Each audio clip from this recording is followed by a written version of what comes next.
Allison, you are on with Ethan and Jenna. How's it going? Hi, it's going great. It's so good to talk to both of you. How are you doing? Doing well. Hanging in there. Yeah, I get it.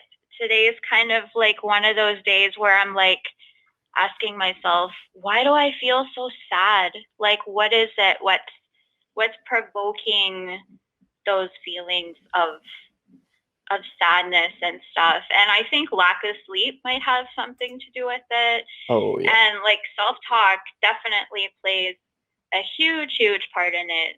And like just sitting here listening to you, and like I've realized how much my self-talk has changed over the years. Like it's so drastic. It's like night and day.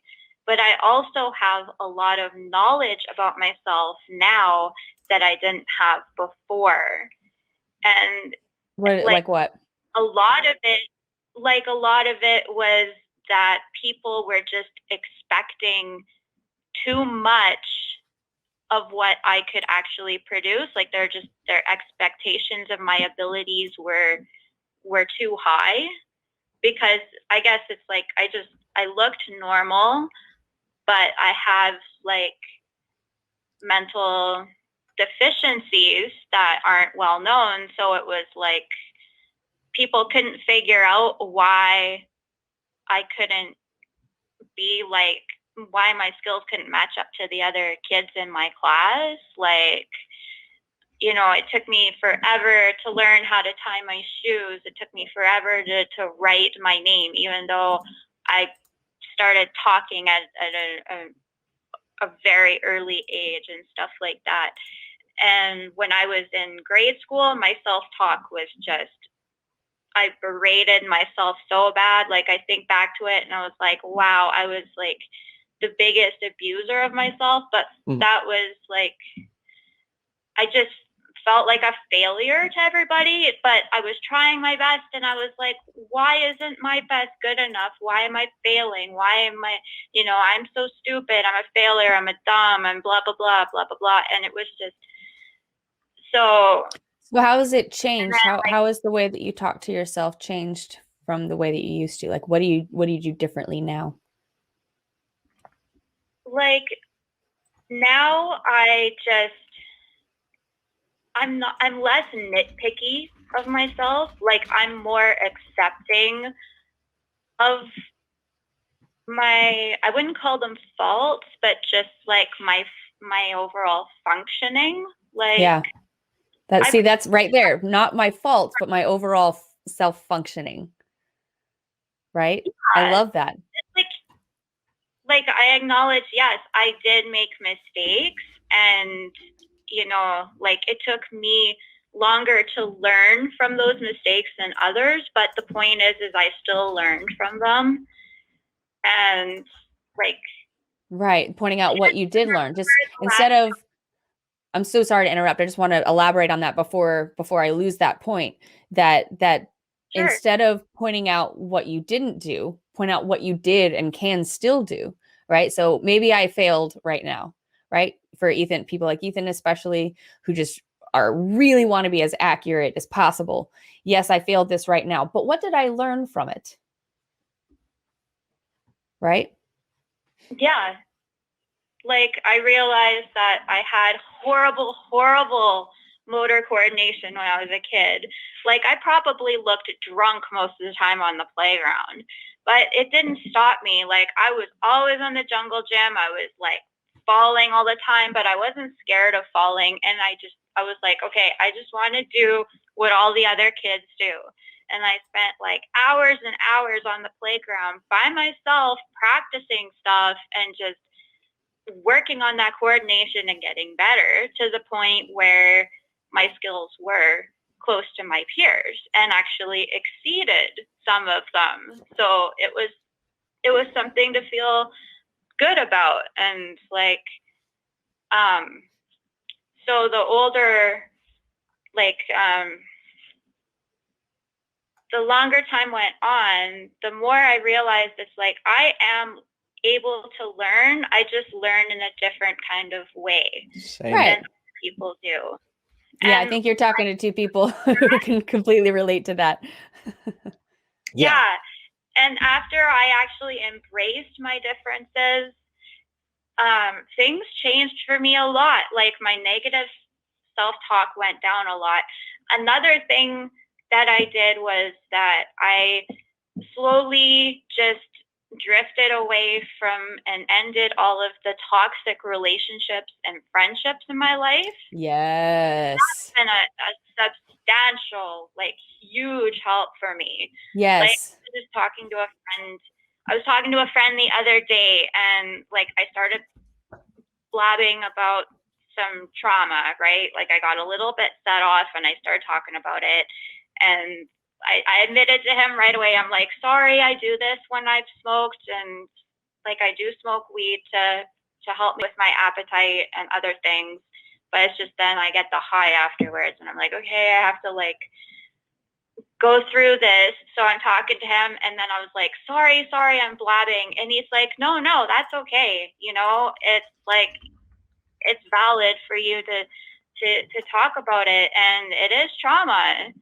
Yeah. And like, and he even mentioned that he has a friend who has something similar that happens to her. And in that moment I was like, oh my gosh, I feel listened to, I feel validated, I feel loved. And it was just like this amazing feeling. And it's like, like for the longest time I never got that from the people that I was close around. So it's just, it helps. Well, it seems like clarify if I'm wrong, but it seems, and this is kind of from what you've shared about your experience, also seems from my own. It seems like there's like this process of I feel inadequate. So then there's something in you that wants to go and find other people that feel that way too. Right? And then you can feel validated. And then after you get that validation, then you can start to accept it. And after you can accept it, you can start moving on, right? Yeah, exactly. Yeah. But this all takes self-talk. Like you have to be talking to yourself through this in order to accept something that you don't like about yourself. You're going to have a conversation or two with you. And that's to build on another point that you brought up, Allison, about your cutting off people, right? So boundaries. That's another huge part that I'd forgotten to mention was removing the source. Once you find out, oh, I've been talking to myself this way because, you know, ex guardian has been saying this to me every time I dropped something, my entire life. To remove that, whether you have a conversation with that person and explain to them why it's not okay for them to talk to you that way, or they betray those boundaries and they keep doing it. And then you have to set up like a hardcore boundary and say, you know what, I can't talk to you right now. If you can't respect me, if you can't talk to me in a more respectful way, the way that I would talk to you, right, then I can't be around you right now. And so that's actually kind of where I'm at with some people too, is in the middle of that boundary process where it also doesn't have to be forever. It can be just until I can get a hang of things, till I can figure out how to manage my own emotions. And notice I said manage, not control. Yeah. Sorry for that little side rant. I just felt like that was really important. Mm-hmm. But yes, thank you, Allison, for calling. Yeah, thanks, Allison. We have one more caller. Talk with us. Okay, sure. Thank you for listening to me ramble. Did you have anything else? I do want to give you one more opportunity really quick before you go. Did you have anything else important that you wanted to bring up about self-talk? Yes, if you find yourself, like if you're getting an onset of anxiety or your self-talk is really, really negative, one thing, there's a couple skills that you can do to just kind of calm yourself down and get yourself like more level. And one is just to just tell yourself to stop, just breathe. Right. Stop, just like picture a red stop sign in your head and just be like, stop. And then take a step back from the situation and be like, okay, take a deep breath and don't like just sit on that impulsivity to act, and just notice what's going on inside and outside of you. And, just kind of assess the situation and what your self-talk is, what your thoughts are, what your emotions are, what are you feeling, what's happening, what are others saying and doing. And then just act with awareness of all these things in mind and decide what to do. Consider your thoughts and feelings in the situation, and just kind of ask yourself what's the best action to do at this moment. And that can kind of slow you down long enough that you can make a logical decision instead of an emotional decision. Right. Yeah, exactly. It's going to wise mind. So instead of being on complete emotion or complete rational, you put two together, and then you're more level. Okay. Thank you, Allison. Yeah. And one more thing is like, if you really need to, just wash your hands, like put your hands under cold water, or put a cold compress on your eyes and your face for like 30 seconds. Okay. It actually really helps. Thank you, Awesome. Allison. So thank you, Allison. Yeah. And this is actually not to be critical of Allison in any way. This is kind of something that I've noticed that I just like to be more aware of moving forward, is that we be careful not to just outright give advice unless there's like a person particularly that has asked for it, or something like that. But to instead just share from our own experiences. This has worked for me. This is what I have learned from my own experiences can work. That's what I've tried to do. If I do start to take the position of any kind of authority, like I know what to do.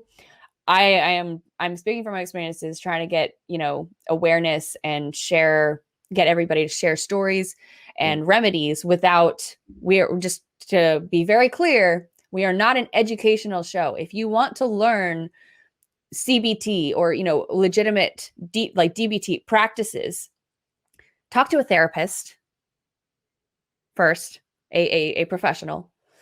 And if you need to look up lectures on mental health, but this is a kind of like Ethan put it. I love the way you put it. This is a shoulder to cry on. This is not class. Yes, and if you're coming to us for medical advice, don't. Because we are not professionals. We are two random people on the internet who want to talk about important topics like these. Right. And then, so with the cold water, for me, cold actually makes my anxiety worse. I have Raynaud's. So when I get stressed, my hands and feet go ice cold. Where I'm constantly like throughout the day going in the bathroom and having to soak my feet and hands in warm water just because it gets painful with how cold it gets. So, and that's exactly why we want to stray from saying things like put your hands under cold water, right? Because we don't know when something as simple and as pure as that could actually hurt someone. Mm-hmm.